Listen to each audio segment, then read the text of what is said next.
Okay, कविता का नाम है मेघ आए। मेघ का मतलब क्या होता है?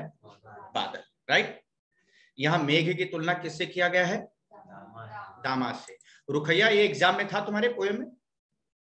Yes sir. अभी मैं आपको एक सिंपल पहले वो बात करता हूँ। आपको मालूम है यहाँ पे बिल्डिंग में काम करने वाले, देखो सड़क पे सब्जी वाले बेचने वाले लेबर जो काम करते हैं शहरों में, वो अपने परिवार को लेकर यहाँ नहीं रह सकते, राइट। क्यों परिवार को लेकर नहीं रह सकते?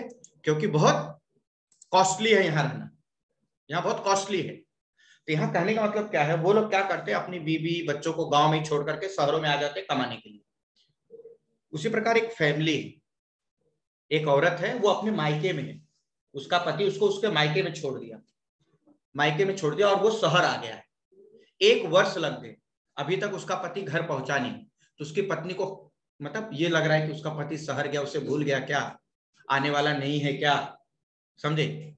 उसी प्रकार से गर्मी का जब मौसम होता है, पेड़ पौधे पशु पक्षी सभी गर्म हवाएं लू से परेशान हो जाते हैं। तो उनको क्या लगता है, इस बार बारिश नहीं होगी क्या, बारिश के बादल नहीं आएंगे क्या। लेकिन एकाएक वर्षा ऋतु के बादल आ जाते हैं, पूरा मौसम बदल जाता है। उसी प्रकार से दामाद जो है 1 वर्ष के बाद अपनी पत्नी के मायके आता है। तो क्या क्या होता है इस कविता में बताया गया, गांव की संस्कृति क्या है, समझे, गांव का रहन सहन, खान पान, मेहमान को किस रूप में देखते हैं, वो बताया गया है। ठीक है, चलिए थोड़ा मैं फास्ट जाऊंगा, इसमें याद रखना। मेघ का अर्थ होता है बादल। मेघ का अर्थ क्या होता है? बादल। और बादल की तुलना किससे किया गया है? दामाद से किया गया है। दामाद जो है वो मेहमान होता है।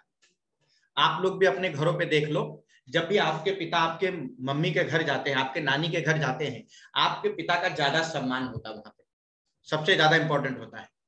आपकी मम्मी डिसाइड करती कि कैसे कपड़े पहनने, कैसे क्या है, वो सब चीजें, राइट। रुखैया एक्सपीरियंस है कि नहीं है? गुड। ये है सर्वेश्वर दयाल सक्सेना। मुझे इनको देख के बहुत खुशी होती है क्योंकि इनके सर पे मुझसे ज्यादा बाल है। ठीक है, आगे चलते हैं। आगे देखिए, मेघ आए बड़े बंठन के सवर की, वर्षा ऋतु के बादल 1 वर्ष के बाद आया है। बंठन के मतलब तैयार होके, तैयार होके मतलब वो अपने साथ पानी लेकर आया है। किस लिए? वर्षा करने के लिए। इसलिए बोला गया बंठन के, सवर के, सज्जित होकर, तैयार होकर आया है। इसीलिए वर्षा ऋतु के बादल काले काले दिखाई देते हैं। इसीलिए काले काले बादल क्यों हैं? क्योंकि उसमें पानी है। इसीलिए क्या बोला गया है, ये जो वर्षा ऋतु के बादल आए हैं बंठन के, सज सवर के आए हैं, अर्थात पानी लेकर आए, वर्षा करने के लिए आए, राइट। यहां बोला है मेघ आए बड़े बंठन के सवर के। ये वर्षा ऋतु के जो बादल आए हैं बहुत ही बंठन के, बहुत ही सज सवर के आए हैं। उसी प्रकार से जो दामाद है, मेघ का तुलना किससे किया गया? दामाद से, मेहमान से, समझे। वो 1 वर्ष के बाद आया है। कैसे आया है? बंठन करके, नए धुले चमकीले कपड़े पहनकर आया। क्यों? क्योंकि वो अपनी पत्नी के मायके में आया है, समझे। वो प्रमुख मेहमान है, मुख्य मेहमान है, इसीलिए बंठन के सज सवर के आया हुआ है। तो मेघ आए बड़े बंठन के सवर के, आगे आगे नाचती गाती बयार चली। जब काले काले बादल आते हैं नॉर्मली आप देखते हो, उससे पहले ठंडी ठंडी हवा बहने लगती है, सभी को मालूम है, चारों तरफ ठंडी ठंडी हवा बहने लगती है, समझे।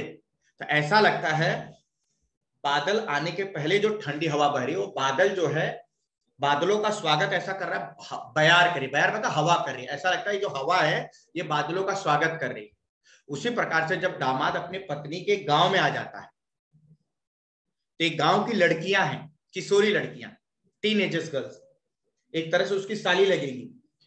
वे दामाद को देखकर, अर्थात अपनी सहेली के पति को देखकर बहुत प्रसन्न हो जाती है और उसके आगे नाचते गाते जा रही है, मेहमान का स्वागत कर रही है। यहाँ पे ये किशोरी लड़कियां, बयार मतलब हवा, ये किशोरी लड़कियां बादल का स्वागत करे, बादल मतलब दामाद का स्वागत करे। देखो मैं आपको बताता हूं क्या बात है, ध्यान देना। गांव एक परिवार होता है, गांव एक परिवार होता है। एक गांव में अगर 100 घर है या 200 घर है तो एक परिवार के जैसे रहता है। किसी के घर पे अगर कोई समस्या आ गई, कोई प्रॉब्लम हो गया, तो पूरा लोग उसके साथ खड़े हो जाते हैं। किसी के घर पे कार्यक्रम है तो सब खड़े हो जाते हैं, दुख हो गया तो पूरे लोग खड़े हो जाते हैं। एक गांव में रिश्ता भाई बहन चाचा चाची बुआ का होता है, समझे, चाचा चाची बुआ का रिश्ता होता है, सब एक दूसरे को सुख दुख में आते हैं। एक गांव में इंटरनल शादियां नहीं होती है, किसी एक के घर पे अगर मेहमान आया तो पूरे गांव का मेहमान रहेगा। भले आप लोगों के आपस में दुश्मनी रहेगी गांव वालों में, लेकिन वो दुश्मनी भूल करके मेहमान को प्रमुखता देते, महत्व देते हैं। तो यहाँ पर भी क्या है, ये जो दामाद आया पूरे गांव का दामाद लगेगा, क्योंकि गांव की किसी की बेटी पूरे गांव की बेटी रहती है। तो जब दामाद आता है तो गांव में खुशियों का माहौल हो जाता है, समझे। और अतिथि देवो भव, मेहमान भगवान के समान होते हैं।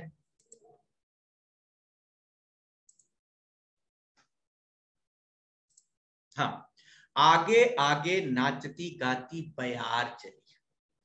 जब काले काले बादल आते हैं उससे पहले ठंडी ठंडी हवा बहने लगती है, वो हवा ऐसा लगता है बादलों का स्वागत कर। उसी प्रकार से गांव की किशोरी लड़कियां दामाद का नाचते गाते स्वागत कर रही हैं। दरवाजे खिड़कियां खुलने लगी गली गली। यस, एनीवन बता सकते हैं दरवाजे खिड़कियां खुलने लगी गली गली? क्यों दरवाजे खिड़कियां खुलने लगी? दामाद को देखने के लिए। ने पहले नेचर के रूप में बताओ क्या होता है। गर्मी का मौसम होता है तो गर्मी चलती है, तो सब लोग दरवाजे खिड़कियां बंद करके रखते हैं। क्यों? क्योंकि लू चलती है, गर्म हवा चलती है। लेकिन जैसी ठंडी हवा चलती है लोग दरवाजे खिड़कियां खोल देते हैं। उसी प्रकार से जब दामाद आता है गांव में तो घर, देखो औरतें जो होती घरों में रहती, पुरुष जो होते हैं बाहर रहते हैं। तो घरों में जो औरतें रहती वो दरवाजे खिड़कियां खोल करके दामाद को देखती है, और जो लड़कियां किशोरी नाचते गाते आ रही वो देख रही है, वो दामाद को देखना चाह रही कि दामाद कैसा दिखाई दे रहा है, राइट।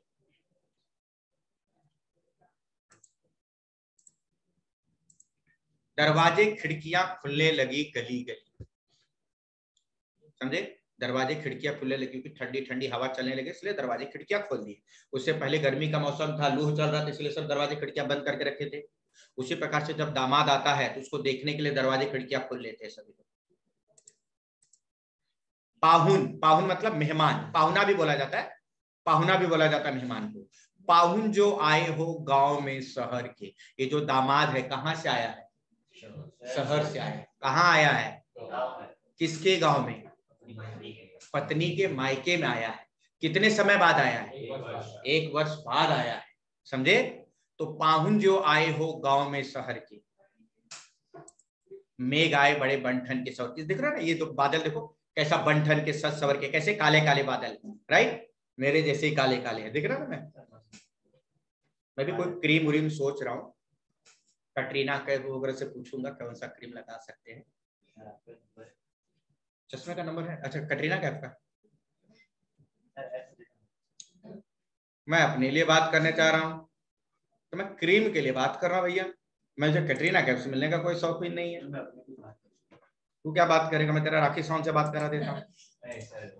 अरे क्या, वो भी अच्छी है बेचारी, लड़ाई झगड़ा वाली चाहिए अच्छी है। मेघ आए बड़े बंठन के सवर के, जो वर्षा ऋतु के बादल आए हैं ये बंठन के मतलब सज सवर के तैयार होकर आए हैं, इसलिए वर्षा करने के लिए। उसी प्रकार से 1 वर्ष के बाद जो दामाद आया कैसा है? बंठन के नए धुले चमकीले कपड़े पहनकर आया हुआ है।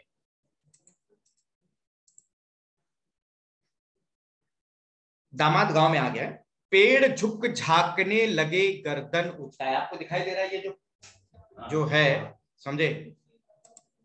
आप अगर देखोगे ये जो पेड़ दिख रहा है ना, ये हवा आ रही है ना, हवा, समझे। तो जब हवा चल रही है तो उस हवा के वेग से, स्पीड से पेड़ झुक जा रहा है। पेड़ झुक करके ऐसा लगता है जैसे पेड़ जो है बादलों का वेलकम कर रहा है, स्वागत कर रहा है, क्योंकि हवा के स्पीड से झुक जा रहा है। फिर पेड़ खड़े होकर के बादल को देखकर प्रसन्न हो रहा है। क्यों? गर्मी की वजह से ये पेड़ भी परेशान था, समझे। गर्मी की वजह से ये पेड़ भी परेशान था, इसको भी, इसके रूट्स को, इसके जड़ों को भी पानी की आवश्यकता थी, इसीलिए बादलों को देख करके प्रसन्न हो रहा है। यहाँ पेड़ की तुलना गांव के व्यक्तियों से किया गया है, गांव के लोगों से किया गया है। जब दामाद गांव से होकर गुजर रहा है, तो गांव से होकर गुजर रहा है, गांव के बीच से गुजर रहा है, तो जो भी गांव के व्यक्ति मिलते हैं दामाद को देखते हैं तो सिर झुका करके, क्योंकि अतिथि देवो भव, मेहमान भगवान के समान होते हैं, वो सिर झुका करके दामाद का स्वागत करते, वेलकम करते, फिर सिर उठाकर देखते कि दामाद कैसा दिखाई दे रहा है। यहाँ वही बोला गया है। पेड़ झुक झांकने लगे गर्दन उचकाए। ये जो पेड़ है ना, ये झुक करके ऐसा लगता है बादलों का स्वागत करा। उसी तरह से गांव के व्यक्ति सिर झुका करके मेहमान का स्वागत कर और गर्दन उचकाए, गर्दन उठा कर देख रहे कि मेहमान कैसा दिखाई दे रहा है। आंधी चली, आंधी, आंधी मतलब तूफान आने, दिख रहा है ना, देखो आंधी चली तो देखो रे कैसा है, धूल उड़ रहा है, दिख रहा है ना। गांव में जब आंधी चलती है ना, आंधी तो धूल उड़ता है क्योंकि खुला मैदान होता है। धूल जो होता है बादलों तक चले जाता है, समझे। और जब बारिश गिरती है ना, वहां की सोंधी सोंधी मिट्टी की महक आती है। और जब मुंबई में बारिश होती है ना, गटर की बदबू आती है। किसकी आती है? गटर की। अब जिसको भगवान पसंद हो, भगवान उसकी बात ही अलग हो, समझे। वो टानिया कहाँ गया टुनटुन, उसको सुना बहुत मुंबई की बारिश पसंद है, पहली बारिश में जो खुशबू आती है। Tuntun, yes sir. याद है ना, तुम बोल रहे थे मुझे मुंबई की बारिश में बहुत अच्छा स्मेल आता सर है। मैंने कभी बोला, मैंने सिर्फ बोला साफ मिट्टी बोला। का स्मेल अच्छा है। अरे रे रे रे। तो गांव में क्या होता है, जब बारिश होता है ना तो मिट्टी की सोंधी सोंधी महक आती, बहुत अच्छा लगता है। वहां प्रकृति सुहावना हो जाता है, मनमोहक हो जाता है, हमारे मनों को आकर्षित कर लेता है। उसी प्रकार यहाँ आंधी चली, याद रखना मेरे शब्दों को, ये जल्दी कोई बताएगा नहीं। आंधी चली से मतलब क्या है? पूरे गांव में खुशियां फैल जाता है। क्यों? क्योंकि दामाद आया है, पूरे गांव का दामाद है। टुनटुन, घर में तुम झगड़ा कर रहे हो बेटी, टुनटुन, या घर में तुम झगड़ा कर लो या मेरा क्लास देखो। सर मैं झगड़ा नहीं कर रही हूँ। तुम अपनी मम्मी को बहुत डराती हो, मुझे मालूम है। नहीं। बेचारे लोग, मैं आज के जमाने में लड़के सीधे होते हैं। देखो सिमरन का कितनी सीधा है। हाँ, आंधी चली धूल भागी, आंधी यार खूब आंधी आएगा, धूल उड़ेगा खूब गुब्बारे जैसा। उसी तरह से गांव में खुशियों का फैल जा रहा है, याद रखना। धूल भागी, धूल मतलब गांव की युवती। ये देखो ये युवती है, गार्गी की जैसा दिखाई दे रही है, दिख रहा है ना, ये युवती। हाँ, ये युवती है।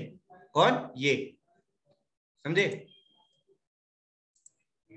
ये युवती जवान। ये कौन है? उसकी पत्नी की सहेलियां हैं, दिख रहा है ना। आंधी चली धूल भागी, देखो आंधी आएगा तो धूल उड़ेगा, घाघरा उठाए, घाघरा मतलब लॉन्ग स्कर्ट, इसको लॉन्ग स्कर्ट बोलते हैं। लहंगा, लहंगा है लहंगा मेरा, महंगा है महंगा, लॉन्ग स्कर्ट। इसके द्वारा यह बताने की कोशिश किया गया है गांव के कपड़े का पहनावा कैसा था, गांव की संस्कृति कैसा होता है, गांव के लोग कैसे होते, वो सभी बताया गया है। राइट, इस कविता के द्वारा गांव में जब मौसम आता है, वर्षा ऋतु के बादल आते हैं तो कैसा माहौल हो जाता है, वो बताया गया है। राइट, यहाँ बोला ना, आंधी चली धूल भागी घाघरा उठाए। जब वर्षा ऋतु के बादल आते हैं, उससे पहले पहले ठंडी ठंडी हवा बहने लगती है। जब वो हवा बहती है तो चारों तरफ धूल उड़ता है, बादलों तक छा जाता है, कुछ दिखाई नहीं देता है। उसी प्रकार जब दामाद आता है तो गांव की युवती किसको देख करके? दामाद को देख करके लहंगा उठाकर भाग रही है। क्यों भाग रही है? भाग करके कहां जा रही है? अपनी सहेली को बताने। क्या बताने जा रही है? कि तेरा पति आ रहा है, कैसा दिखाई दे रहा है, कैसे कपड़े पहना है, वो दिखाने। गांव में एक अलग ही परंपरा, मतलब में गांव में अगर शादियां भी होती हैं, ध्यान देना, गांव में जब शादियां भी होती है तो क्या होता है, छतों पे लड़कियां खड़ी होती और बारात को देखती है। वहां एक अलग कस्टम, एक अलग ट्रेडिशन है, समझे। गांव की लड़कियां, गांव की शादीशुदा औरतें घरों में रहती। ये जो दूसरे गांव से शादी करके होते थे वो, समझे। गांव की लड़की तो पूरे गांव की लड़की होती है, वो अलग परंपराएं है, समझे। अरे डिसोजा बहुत लेट आया। हाँ सर, वाह वाह, बधाई हो। ओके, आंधी चली धूल भागी घाघरा उठाए। बाकी चितवन मतलब दृष्टि, दृष्टि मतलब नजरें, किसकी नजरें? गांव के लोगों की। बाकी चितवन मतलब पार्ट्स ऑफ नेचर, पेड़ पौधे पशु पक्षी सबकी नजरें किस पे है? बादल पे। पार्ट्स ऑफ नेचर, पेड़ पौधे पशु पक्षी, किसकी नजरें कहाँ है? बादल पे, क्योंकि वर्षा ऋतु के बादल हैं। उसी प्रकार बाकी चितवन मतलब गांव के लोगों की नजर किस पर है?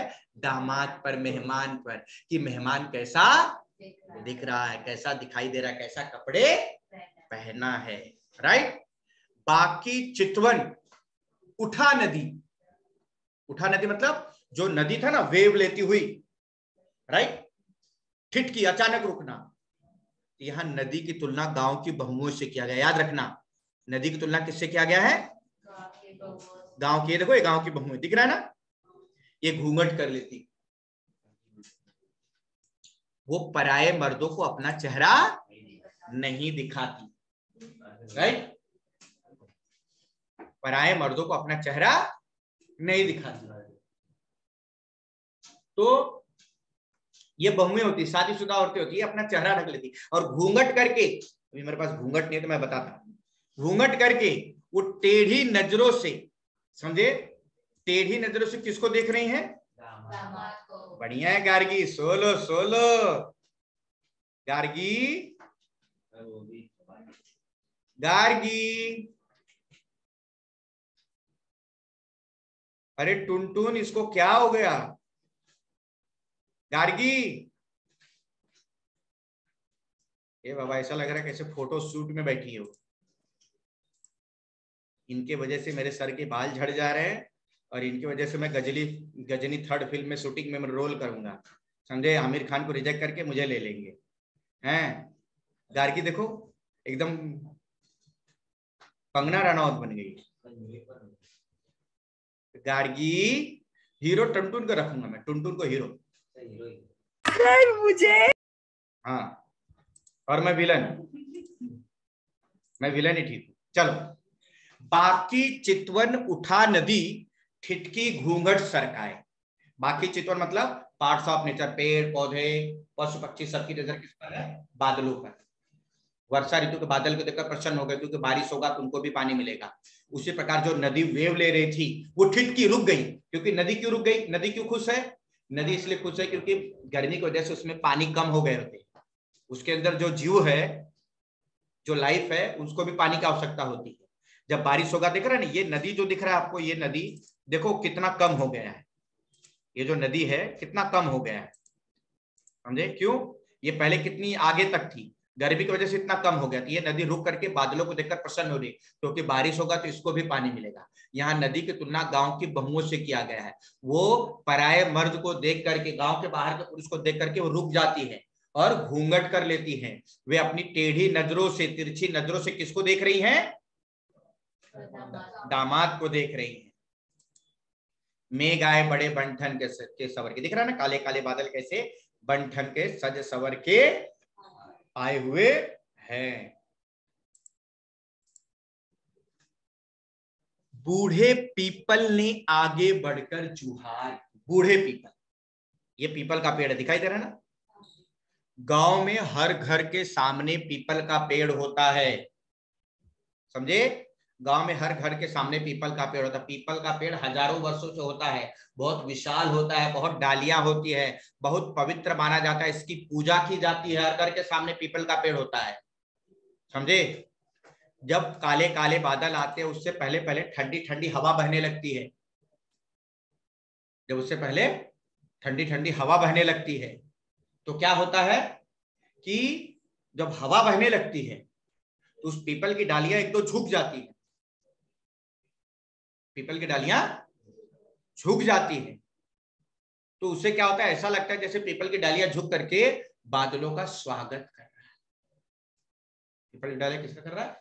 बादलों का स्वागत कर रहा है। उसी प्रकार से जब दामाद आता है, यहाँ पीपल की तुलना बूढ़े व्यक्ति से किया गया। क्यों? जिस प्रकार से हजारों साल से पीपल का पेड़ होता है, उसी तरह से घर में सबसे वरिष्ठ उम्र दराज का व्यक्ति, बूढ़ा व्यक्ति जो होता है, वो आगे बढ़ करके मेहमान का स्वागत करता है। आपके घर में या मेरे भी घर में, किसी के भी घर में भी अगर मेहमान आए तो हम लोग क्या करते हैं? हमारे घर का बूढ़ा व्यक्ति जो बुजुर्ग आदमी होता है वही आगे बढ़कर मेहमान का स्वागत करता है, समझे। सिर झुका करके। क्यों? अतिथि देवो भव, मेहमान भगवान के समान। और ये तो दामाद है, ये मुख्य मेहमान है, समझे। अब पीपल को पवित्र बोला गया, उसी प्रकार से घर का बूढ़ा व्यक्ति भी पवित्र होता है। क्यों? वो पूरे परिवार को जोड़ के रखता है, उसके पास जीवन का अनुभव ज्यादा होता है, गलत और सही की पहचान बताता है, जीवन जीने का दिशा बताता है, समझे, सबको जोड़े रखता है, इसलिए उसको पवित्र विचारों वाला बोला गया।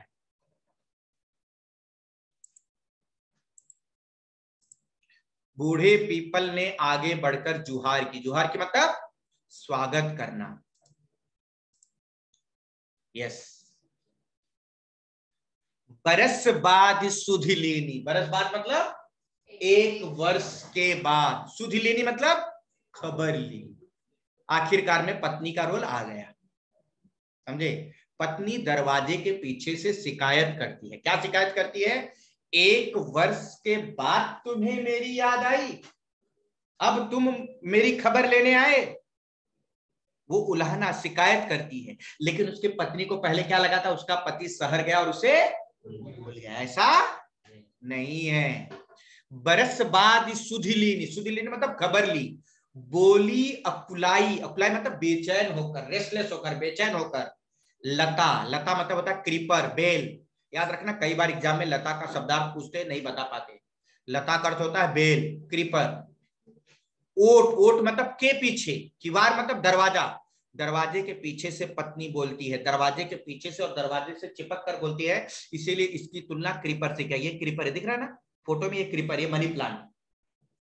तो दरवाजे के पीछे से पत्नी शिकायत करती पति को कि 1 वर्ष के बाद तुमने मेरी खबर ली, समझे। दरवाजे के पीछे से। दरवाजे के पीछे से क्यों करती है? गांव में एक संस्कृति, एक संस्कार, एक परंपराएं होती हैं। औरतें पुरुषों से सबके सामने नहीं मिलती, वहां लाज शर्म एक संस्कार होते। यहाँ की थोड़ा थोड़ा हाय डार्लिंग करके गले मिल गए, समझे। राइट खन्ना? वेरी, हाँ हाँ बोल रही, देखो हाय, वेरी गुड खन्ना, वाह वाह वाह। बरस बाद सुधि लेनी, बोली अकुलाई लता ओठो किवार की। दरवाजे के पीछे से पत्नी अपने पति से शिकायत करती है, उलाहना देती है कि 1 वर्ष के बाद तुमने मेरी खबर ली, तुम्हें अब मेरी याद आई, अब याद आई। उसी प्रकार से ये लता, लता कौन? ये क्रीपर, मनी प्लांट। कौन? ये मनी प्लांट। ये बादलों को शिकायत कर रहा है, क्या? कि तुमने 1 वर्ष के बाद तुमने मेरी खबर ली, क्योंकि बारिश के बिना ये भी सूख गया था ना, समझे। यहां लता की तुलना पत्नी से किया गया, मेहमान के पत्नी से किया गया है। देखो कितना, कैसे कपड़े पहनी है, कितने गुस्से में खड़ी है, समझे। यस, ब्यूटी पार्लर में आ गए, चलो पैर वो धो लेते हैं, चलो। हर साया ताल लाया पानी परात भर के। हर साया मतलब प्रसन्न होना, ताल मतलब तालाब, ये तालाब है, ये तालाब प्रसन्न हो गया। क्यों? इसमें भी जीव रहते हैं, दिख रहा है ना जीव, उसी तरह से मछली वगैरह सब भी रहते हैं। ये गर्मी की वजह से इसमें पानी कम हो जाते हैं, गर्मी की वजह से पानी सूख जाते हैं, तो बादलों को देखकर तालाब खुश हो जाता है, बारिश होगा तो इसको पानी मिलेगा। यहां ताल की तुलना लड़की के भाई अर्थात साले से किया गया। वेरी गुड, साले से किया गया। तो साला अपने जीजा को देखकर प्रसन्न है। क्यों? एनीवन, कोई बता सकता है साला अपने जीजा को देखकर क्यों प्रसन्न है? क्या क्या?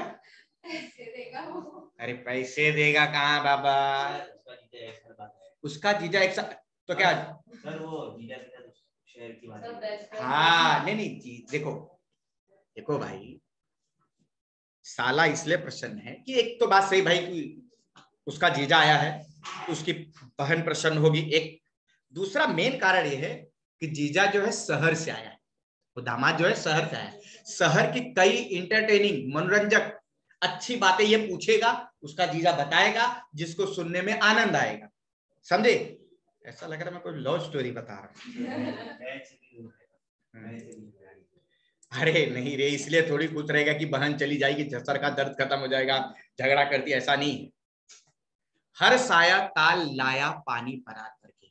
यहाँ तालाब बहुत प्रसन्न हो जाता है और वो प्रसन्न होकर के क्या करता है, एक परात, परात मतलब एक तरह का थाली, है बड़ा थाली होता है, समझे, लाया पानी परात भर के। क्यों पानी को परात भर के लाता है, मेहमान का पैर धोने के लिए। हमारे देश में एक परंपरा है, अतिथि देवो भव, मेहमान का पैर धोया जाता है। मेहमान, पुराने जमाने में कैसा आदमी चल के आते थे, उतने आजकल के हाथी घोड़े गाड़ी मोटर सब उतने नहीं रहते थे, तो आदमी चल के आता था तो पैरों में मिट्टी कीड़े मकोड़े चल के आता था लगे रहते, तो पैर धोया जाता है, जिससे पैर साफ हो जाता है, मेहमान का सम्मान हो जाता है और उसका थकावट भी दूर हो जाती है। क्या, थकावट भी दूर हो जाती है, समझे, उसकी थकावट भी दूर हो जाती है, समझे, और मेहमान का सम्मान भी हो जाता है। हर धर्म में, किसी एक धर्म की बात नहीं करें, सभी धर्मों में ये होता है, समझे। तो परात पानी भर के लाए मेहमान का पैर धोने के लिए। मेघ आए बड़े बंठन के सवर के, दिख रहा है ना, वर्षा ऋतु के बादल एक वर्ष के बाद आए, पूरी तरह से बंठन करके सज सवर के आए हैं, ठीक है। क्षितिज, क्षितिज मतलब होता है होराइजन, होराइजन मतलब क्या, जहां पे धरती और आकाश मिलते हुए दिखाई देते हैं, राइट। क्षितिज अटारी, अटारी मतलब घर के ऊपर कोठरी या छत पर, घर के ऊपर कोठरी। क्षितिज मतलब होराइजन, जहां धरती और आकाश मिलते हुए दिखाई देते हैं। गहराई, गहराई मतलब काले काले बादल आए घर के ऊपर, मतलब बादलों में, बादल काले काले बादल कहाँ हैं, घर के ऊपर मतलब टेरेस ऊपर आकाश में काले काले बादल आए। और दामनी दमकी, दामनी देखो बिजली चमकी, दमकी मतलब चमकना, क्षितिज में होराइजन में बिजली चमक रही। उसी प्रकार से पत्नी के मन में कल्पनाएं आ रही है, सपने आ रहे हैं, समझे, पत्नी के मन में क्या आ रही है, कल्पनाएं, इमेजिनेशन कर रही, सपने कर रही, देख रही है, समझे। क्षितिज अटारी गहराई दामनी दमकी, क्षितिज मतलब होराइजन, अटारी मतलब घर के ऊपर कोठरी या छत पर, गहराई काले काले बादल आए, दामनी दमकी मतलब बिजली चमकी, मतलब होराइजन अर्थात जहां पे धरती और आकाश मिलते बिजली चमकती है, अर्थात पत्नी के मन में कल्पनाएं आती हैं, राइट नया पटेल, वेरी गुड। क्षमा करो, पत्नी क्या बोलती है, क्षमा करो, गांठ खुल गए, गांठ खुल गए मतलब अज्ञानता दूर हो गई, जो उलझन था, जो शंका था वो दूर हो गई। अब भरम की, भरम मतलब संदेह की, जो अज्ञानता थी वो दूर हो गई, जो संदेह था दूर हो गया। उसको ऐसा लगा, उसको पत्नी को ये शंका थी कि मेरा पति शहर गया और मुझे भूल गया। एक बात याद रखो, कभी पुरुष धोखा नहीं देता, इतिहास गवाह है, पुरुष कभी धोखा नहीं देता। देखो देख रहे हैं ना, बेचारा शहर गया लेकिन 1 साल बाद आ गया, और पत्नी बिना वजह शंका करती कि पति शहर गया और भूल गया, राइट। गार्गी, राइट, गार्गी। ये बाबा कोई यूट्यूब लगा के तो नहीं देख रही है ना रे गार्गी, ये क्या रे सिमरन कब से व्हाट्सएप कर रही है कि वो यूट्यूब देख रही होगी। सर नहीं हूँ, अरे मैं थोड़ी बोल रहा था, सिमरन बोल रही थी। मैंने कुछ नहीं बोला, तुमने मुझे व्हाट्सएप किया, ओके।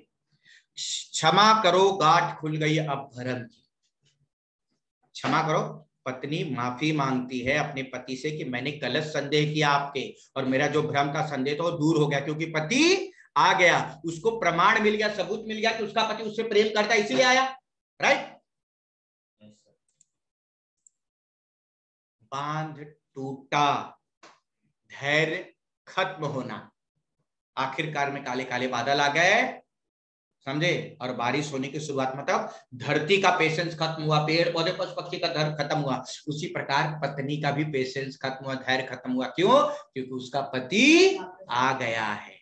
बांध टूटा, धैर्य को रोक न पाना, झरझर झरने की तरह, वाटरफॉल की तरह मिलन के अश्रु ढर के पत्नी की आंखों से आंसू निकलने लगे, क्योंकि उसका पति आ गया। बिना पति के वो कितना बेचैन थी बेचारी, बहुत दुखी थी, उसका पति शहर चला गया था। उसी प्रकार से पेड़ पौधे पशु पक्षी को ऐसा लगता था कि वर्षा ऋतु के बादल नहीं आएंगे क्या, क्योंकि गर्मी से बेहाल थे, परेशान थे, लेकिन काले काले बादल आ गए और उससे बारिश होने लगी, राइट। बांध टूटा झरझर, झरझर मतलब वाटरफॉल की तरह, मिलन के, मिलन मतलब मिलने के लिए, ऐसा लग रहा है वर्षा ऋतु के बादल के जो पानी है वो धरती से मिलने के लिए व्याकुल है, परेशान है, अश्रु ढर के। उसी प्रकार पत्नी के आंखों से आंसू निकलने लगे और पति और पत्नी का मुलाकात होता है, समझे, पति और पत्नी का मुलाकात होता है। मेघ आए बड़े बंठन के सवर के। मैंने बहुत ही आराम से, बहुत ही सिंपल तरीके से आपको एक्सप्लेन किया। Anyone, any question? किसी को कोई क्वेश्चन पूछना है? खन्ना तुम्हारे पोर्शन में है ना ये भी? क्या है पोर्शन में, जरा बताओ। सर वी हैव बड़े घर की बेटी, अपना अपना भाग्य, भीड़ में खोया आदमी और फिर चलो ठीक है, चलो भीड़ में खोया आदमी रिवीजन करते, चलो चलो ठीक है। भीड़ में खोया आदमी वेरी इंपॉर्टेंट है, वेरी इंपॉर्टेंट। भीड़ में खोया आदमी,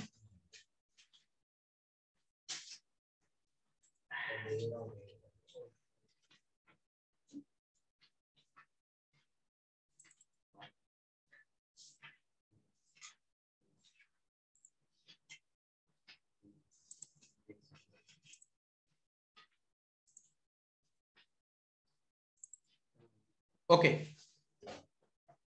भीड़ में खोया आदमी, आपको मालूम है ये भीड़ में खोया आदमी किस लिए चैप्टर है? ये जनसंख्या से संबंधित, राइट। चलिए देखते हैं।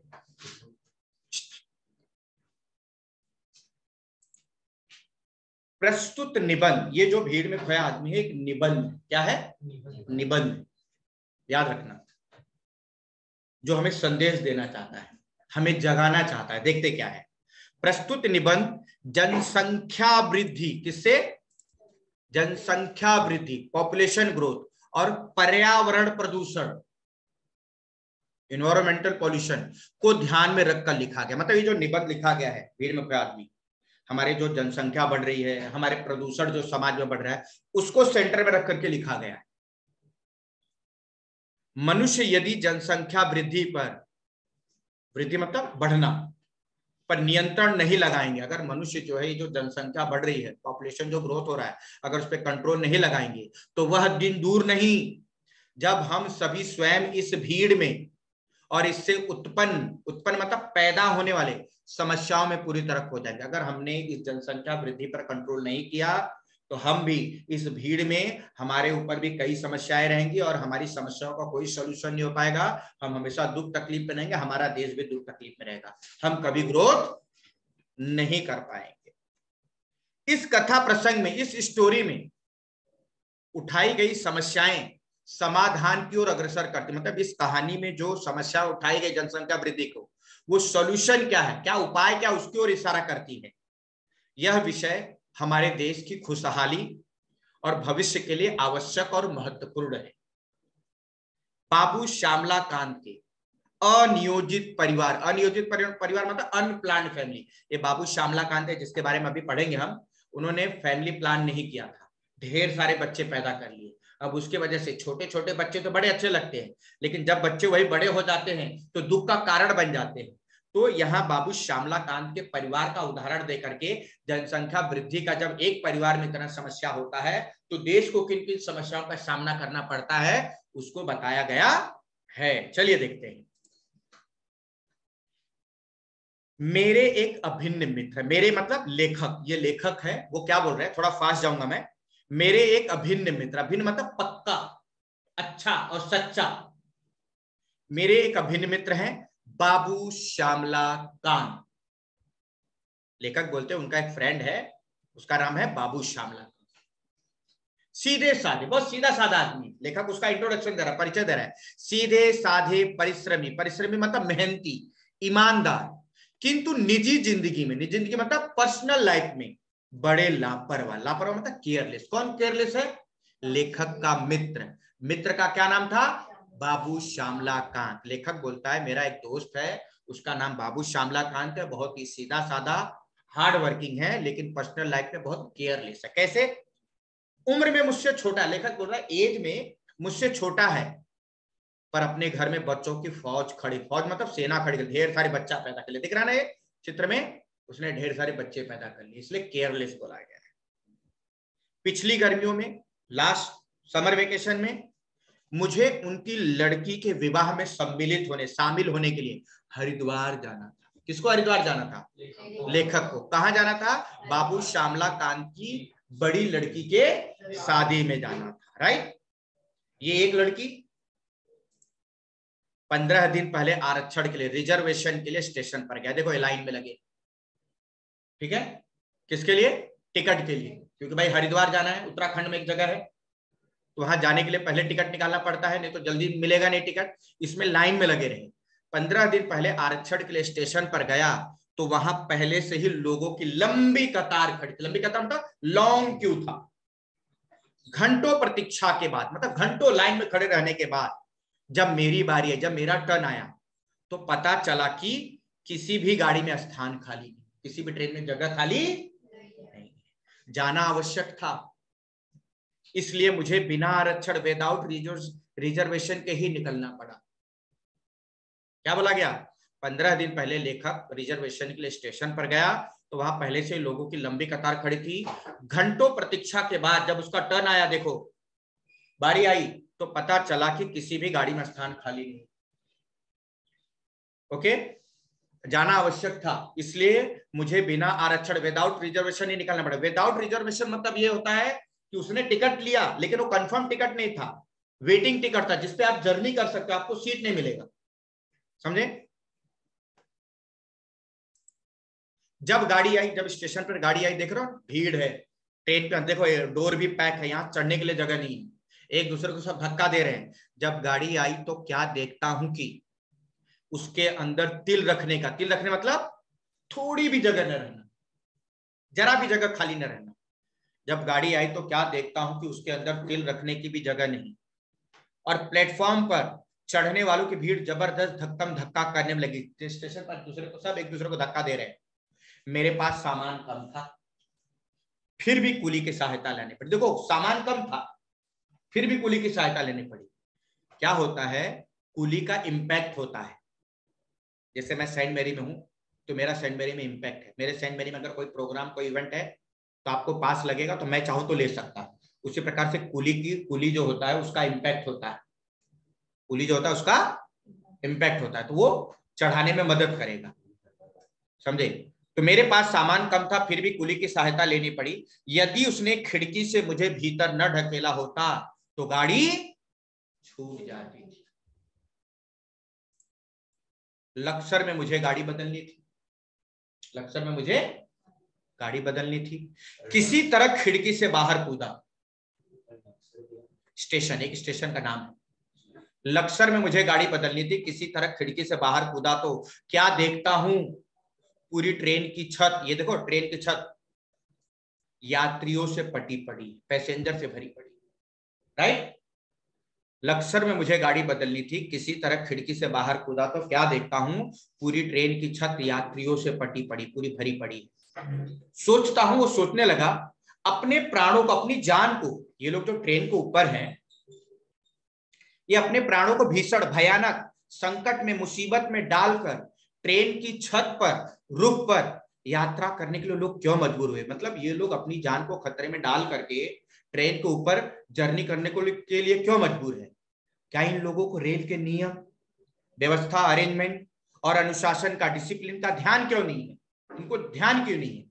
भाई आप लेखक को इतना याद आता है कि ये लोग जो ऊपर बैठ रहे हैं इस तरह से नहीं बैठना चाहिए, इनको जीवन को खतरा है, ये नियम, कानून और व्यवस्था के खिलाफ है। तो लेखक भी तो विंडो से अंदर गया, इमरजेंसी विंडो से, और विंडो से उतरा क्योंकि करने के लिए जगह नहीं थी लक्सर में जब ट्रेन बदलना था। समझे?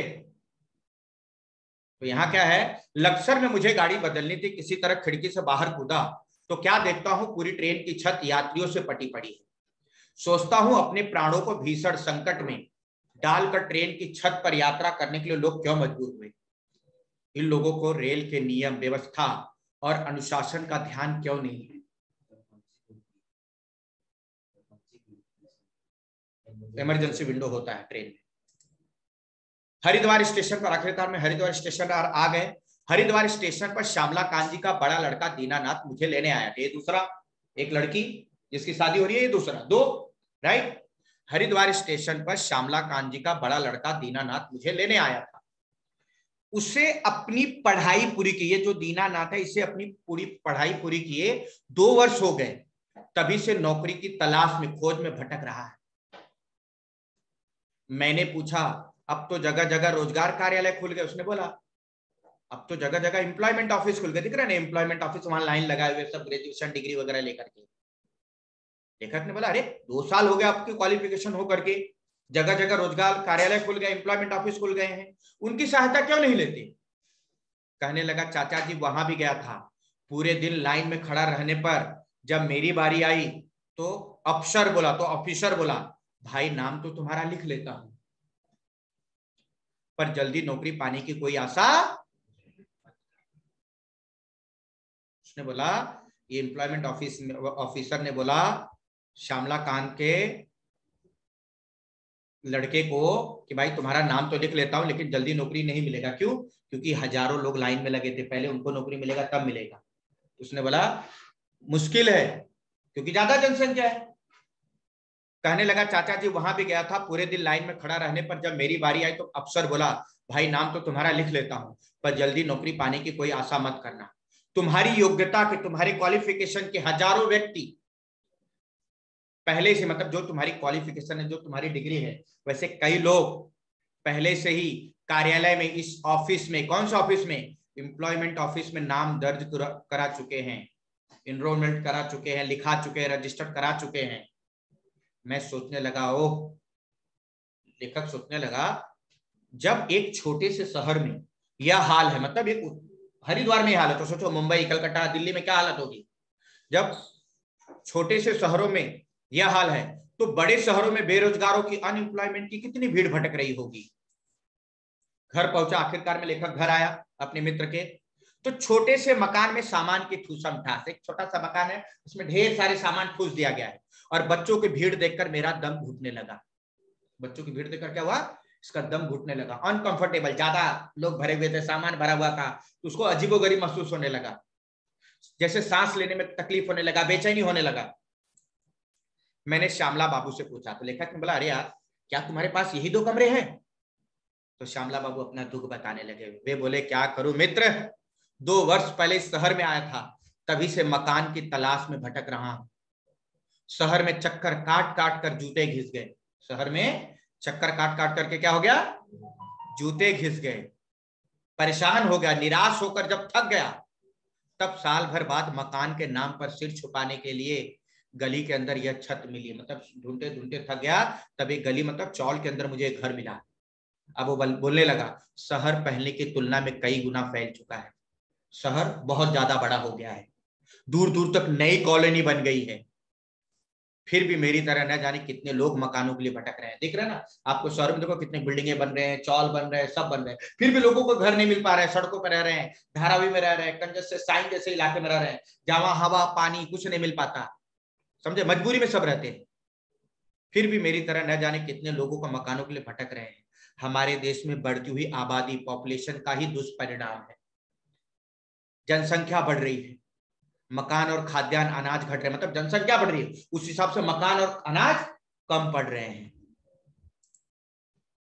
उसी समय श्यामला जी की पत्नी जलपान नाश्ता पानी लेकर आई, उनके पीछे उनकी 3 छोटी लड़कियां, 1 2 3 छोटी लड़कियां, एक लड़की एक लड़का पहले देखे थे, ये 3 2 5 और 2 छोटे लड़के, साड़ी का पल्लू पकड़ो, मतलब साड़ी का कॉर्नर हिस्सा पकड़े, ठीक है।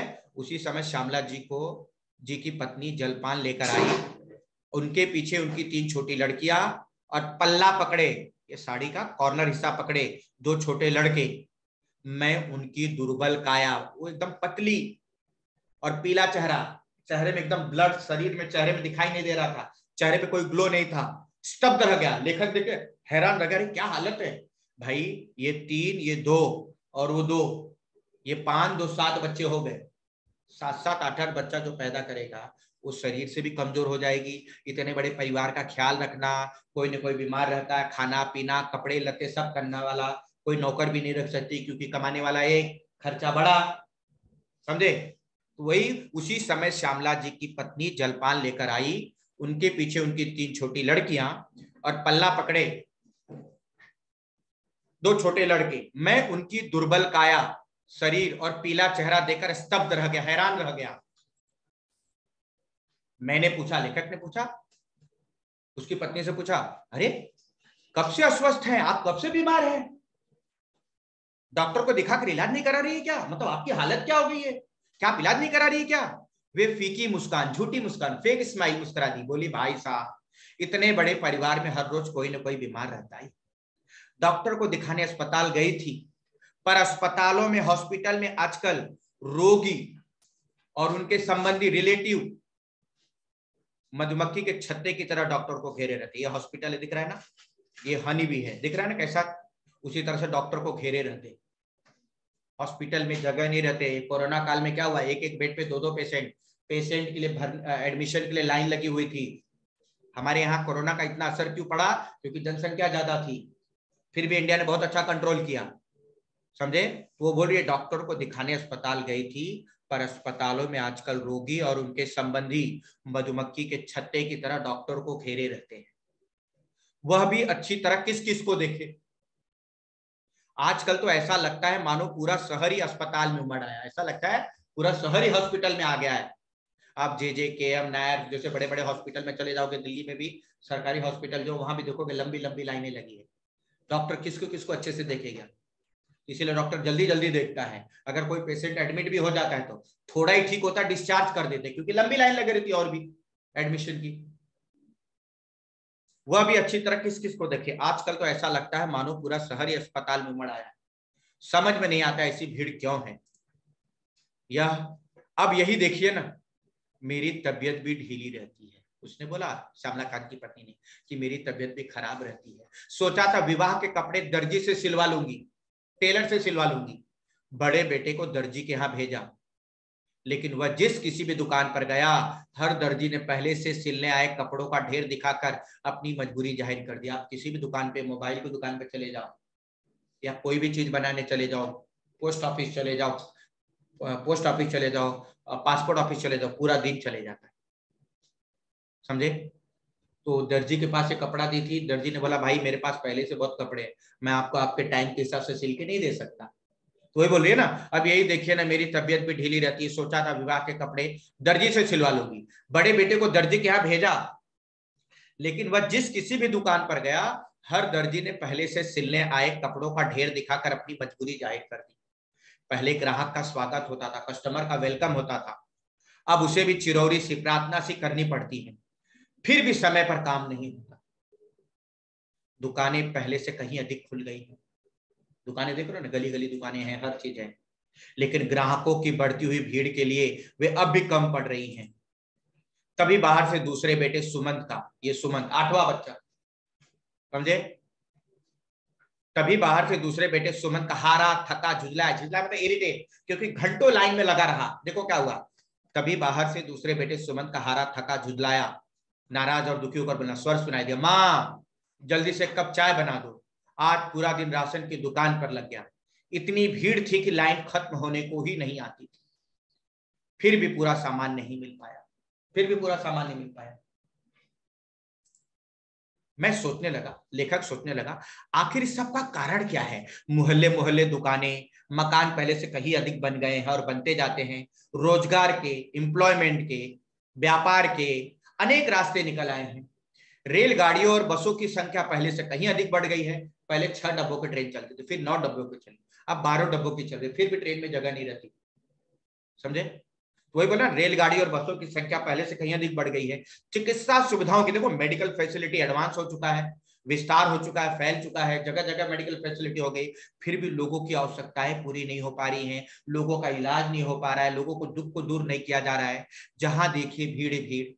यह भीड़ क्यों बढ़ती जाती है?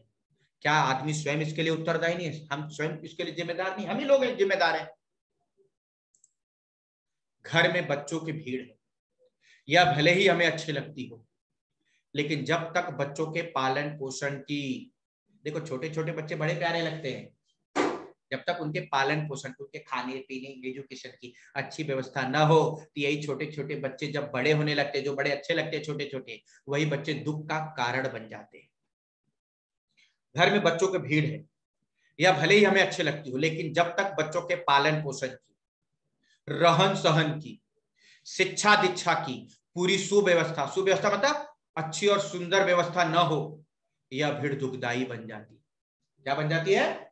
दुखदाई बन जाती है। अस्पताल में भीड़ क्यों है? क्या यह भीड़ किसी को सुहाती है? क्या किसी को अच्छी लगती है? नहीं। क्या कोई स्वेच्छा से अपनी मर्जी से अस्वस्थ होता है, बीमार होता है? नहीं। स्वयं कोई बीमार नहीं होना चाहता। बीमारी कैसे होता है? कुपोषण, माल न्यूट्रिशन से। देखो इन बच्चों को खाने पीने को नहीं मिल रहा, क्या हालत हो गया है। इनको भी दाल चावल रोटी सब्जी फ्रूट सब मिले तो इनकी हालत ये थोड़ी होगी, समझे? नहीं, स्वयं कोई बीमार नहीं होना चाहता। बीमारी कुपोषण से, गंदे और संकीर्ण नहरों, देखो एक घर देखो, यहाँ हवा सूरज की रोशनी आने के लिए जगह नहीं है, दिख रहा है ना इसे? बीमारी कुपोषण से, गंदे संकीर्ण मकानों के दूषित वातावरण से होती है। यदि सीमित परिवार हो, यदि लिमिटेड परिवार हो, स्वच्छ जलवायु हो, क्लीन क्लाइमेट हो, और खाने के लिए भरपूर भोजन सामग्री, खाने के लिए सब चीज हो, दाल चावल रोटी सब्जी फ्रूट्स वेजिटेबल सब हो, तो बीमारी से बचा जा सकता है, राइट? तो किसी को कोई बीमार नहीं होगा, कोई माल न्यूट्रिशन का प्रॉब्लम नहीं होगा। रेल बस में भीड़ का कारण भी बढ़ती हुई जनसंख्या। देखो ट्रेन में लटक रहे, बस के पीछे लटक रहे, ये सब कोई शौक से नहीं लटक रहा है, मजबूरी है, उनको भी अपने काम पे जाना है, उनको अपनी नौकरी अपनी जॉब की चिंता, अपने परिवार की चिंता, ऐसे अपनी जान को खतरे में डाल करके वो जर्नी करते हैं। रेल बस में भीड़ का कारण भी बढ़ती हुई जनसंख्या है। देश के अनुशासन पर, डिसिप्लिन पर दुष्प्रभाव पड़ता है, बैड इफेक्ट पड़ता है। सड़क पर दुर्घटनाएं होती हैं।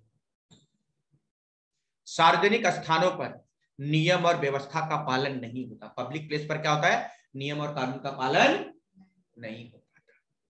जिस काम के लिए आदमी दफ्तर कचहरी कोर्ट अस्पताल स्टेशन आदि स्थानों पर जाता है, समय शक्ति और धन व्यय करके, धन खर्च करके भी वह कार्य सिद्ध नहीं कर पाता, कोई काम पूरा नहीं हो पाता, वह स्वयं भीड़ में खो जाता, उसका समस्या ही खो जाता है।